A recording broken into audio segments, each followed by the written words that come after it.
Charlie Chaplin is best known for his slapstick silent pictures, but Chaplin would never be as recognizable if it weren't for his mustache and alter ego little tramp persona that has started in over 50 short films and dozens of feature films, with his career starting over 100 years ago and spanning 75 years until 1 year prior to his death in 1977. When we think of cinema, it is hard to think of it as being over 100 years old, but it is. He was the original comedian and paved the way of comedy and filmmaking of our current generation. Charlie Chaplin's fame was at its highest in the silent film era, but through television and literally platforms such as YouTube, well, it has made him available and remained popular up to this day. This video is the first video in a two-part retrospective on the actor. In this first part, I'm going to look back at the actor's career, but obviously with such a vast filmography, it would take more than 2 videos in order to look back at every one of his projects. So I will actually focus on his 11 written and directed feature films that really mark his best work. Obviously, a numerous amount of his short films and non-directed features are amazing too. But again, in order to keep it within the video's time frame, I'll keep it to 11 features that he wrote and directed. By the way, leave me a comment and let me know what your favorite Charlie Chaplin moment is. So who is Charlie Chaplin? Well, he was born on April 16, 1889 in Walworth, London, England, and died on December 25, 1977. Chaplin's childhood in London was one of poverty and hardship, as his father was absent and his mother struggled financially. By the age of 14, his mother was committed to a mental asylum.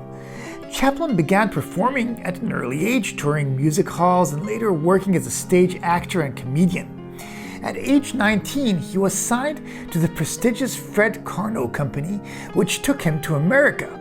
There he was scouted by Keystone Studio in 1914 and soon developed the Tramp persona that he is most known for. There he was given the opportunity to direct his short films, and by 1918 he was one of the best known figures in the world. With that fame and money, he was able to found the distribution company United Artists, which gave him complete control over his films.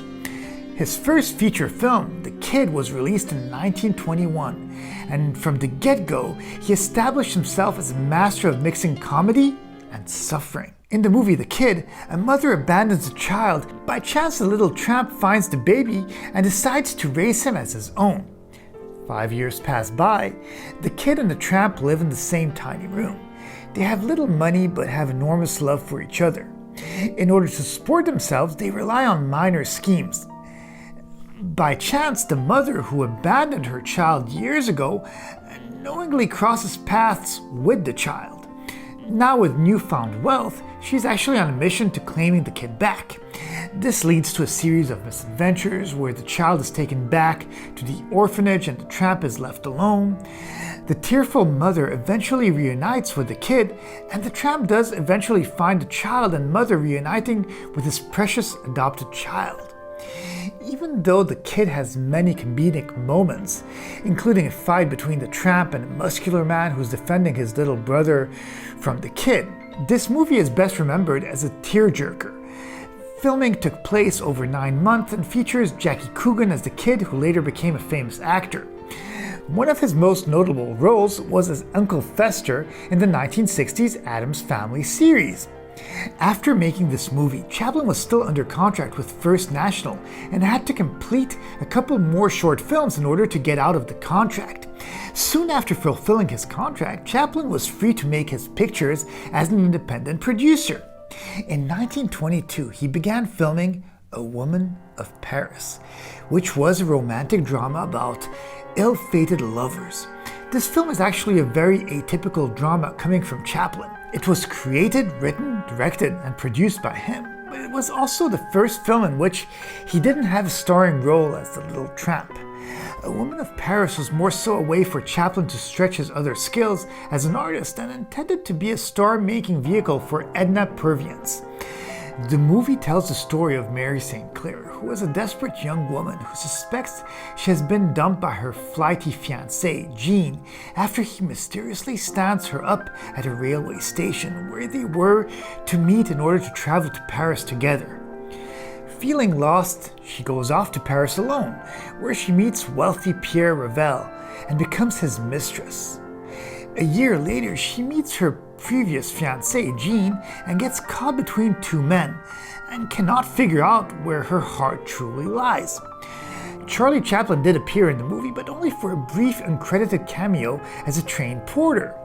Audiences at the time weren't interested in seeing a Chaplin film without Chaplin, let alone a serious film.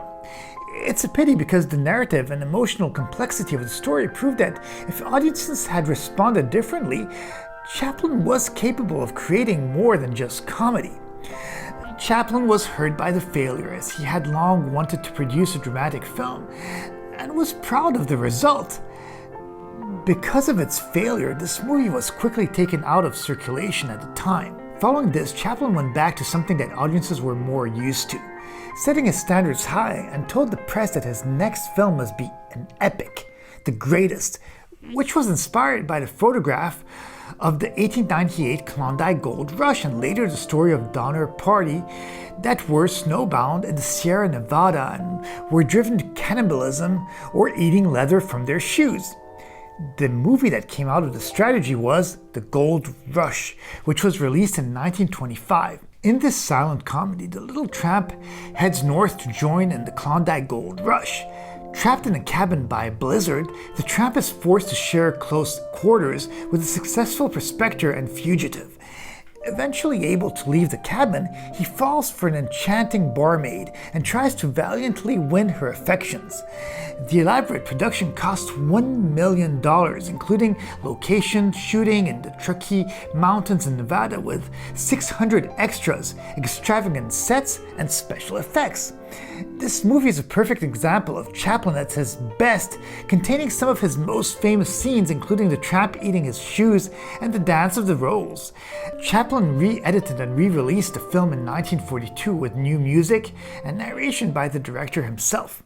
In 1928, Charlie Chaplin released the movie The Circus, which was actually the most difficult experience in Chaplin's career. Numerous problems and delays happened during the production, including a studio fire, the death of Chaplin's mother, as well as a horrible divorce from his second wife, in which she accused him of infidelity and abuse. The divorce was so bad that it made many newspaper headlines and groups formed to boycott Chaplin movies. The divorce eventually settled with a cash settlement of $600,000, which was the largest awarded settlement by American courts at the time.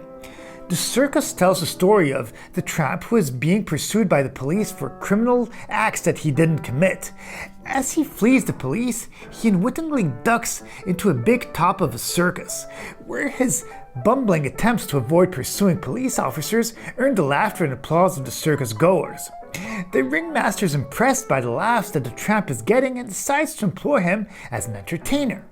In between getting trapped in the lion's cage and partaking in clumsy high-wire escapades, he falls for a beautiful show rider who unfortunately only has eyes for a daring tightrope acrobat.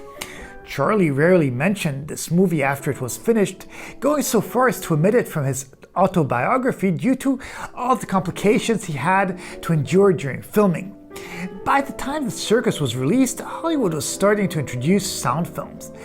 Chaplin was very cynical about the new medium and the technical shortcomings that it presented. He felt that talkies lacked the artistry of silent films. He was also hesitant to change the formula that had made him so famous. He therefore rejected the new Hollywood craze and began working on a new silent film. This led to the movie City Lights, which was released in 1931. Filming actually began in 1928 and lasted for 21 months. It was a challenging production, and later Chaplin confessed that he had worked himself into a neurotic state of wanting perfection. One advantage that Chaplin did find in sound technology was the opportunity to record a musical score for the film, which he composed himself.